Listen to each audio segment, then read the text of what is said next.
అందరికీ నమస్కారం అండి. ఈరోజు వీడియోలో మనం హోమ్ మేడ్ క్లే ఎలా తయారు చేయాలో చూద్దాం. ముందుగా ఒక బౌల్ తీసుకొని అందులో 1 టేబుల్ స్పూన్ షుగర్ను వేసుకోవాలి. అందులోనే కొద్దిగా వాటర్ను కూడా యాడ్ చేసుకోవాలి. ఇలా యాడ్ చేసుకున్న తర్వాత దీన్ని బాగా మిక్స్ చేసుకోవాలి. ఇలా మిక్స్ చేసుకున్న తర్వాత మనకు నచ్చిన ఏదైనా కలర్ని తీసుకొని అందులో యాడ్ చేసుకోవాలి.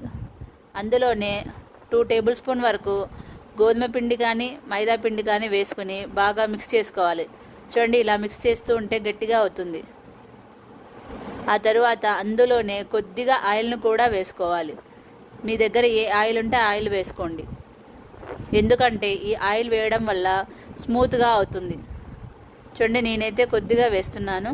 ఇలా వేసుకున్న తర్వాత హ్యాండ్స్తో ఇలా బాగా కలుపుకోవాలి. చూడండి, ఇలా బాగా కలుపుకుంటే మనకు ఇంట్లోనే క్లే తయారవుతుంది. చూడండి ఎంత బాగా రెడీ అయిందో. కాబట్టి మీరు కూడా ఇంట్లోనే ఇలా క్లేని తయారు చేసి మీ పిల్లలకి ఇస్తే వాళ్ళు హ్యాపీగా ఆడుకుంటారు. కాబట్టి ఒకసారి ఈ క్లేని మీరు కూడా ఒకసారి ట్రై చేయండి. నేనైతే ఇలా అయితే ట్రై చేశాను ఒకసారి.